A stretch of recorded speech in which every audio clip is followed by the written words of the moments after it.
we've been taking daw, sabi mga 50,000 microplastic per year. Pero ibahin po natin yung tinatawag nating virgin microplastic. Which is, anong po ibig Pati sabihin? yung malinis siya na microplastic. Mm, 'Di ba? Parang halimbawa, yung sa face scrub mo, malinis 'yun, 'di ba? Kasi pag bili mo, parang buhangin 'yan eh. Talagang malinis siya, hindi siya na-expose sa environment, sa hangin. Pero yung mga microplastic po na napunta sa ating kapaligiran, halimbawa, itong plastic bag mo, tinapon mo sa sa bakuran, tapos umulan, naanod sa kanal, pumunta sa ilog, tapos nagkagutay-gutay na siya, naging microplastic papunta sa isda.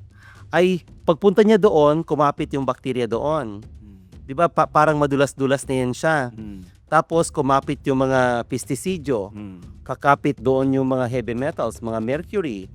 Tapos kakapit pa yung ibang mga viruses pati bacteria.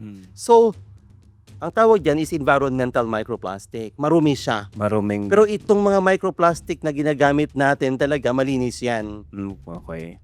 Yung microplastic na posibleng tawag dito yung sa iniinom nating tubig.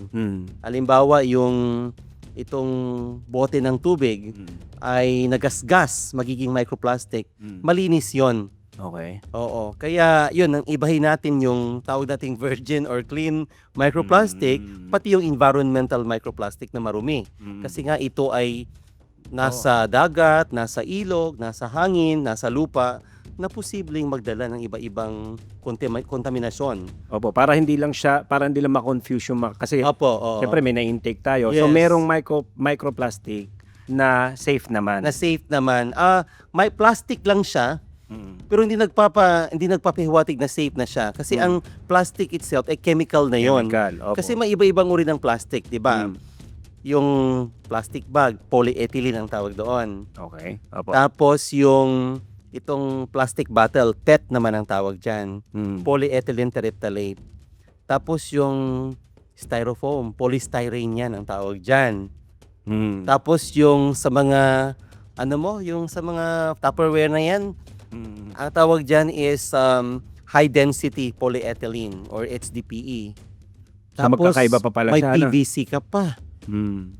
So, may iba-iba tayong plastic. Kasi kung pag-uusapan mo, parang sobra 100 ng plastic na may uri. Pero yung nagagamit natin, yung mga PVC, mga PET, mga polyethylene, may iba-iba silang chemical na composition na pwede rin magdulot ng risk sa atin. Pero kung ihalo mo doon yung kumakapit na bacteria, ihalo mo yung pestisidyo, ihalo mo yung mercury, yung cadmium, yung virus na sumasakay doon, mas nagiging malala yung risk. Yun po yung medyo complex, nagpapa-komplikado sa sitwasyon ng microplastic.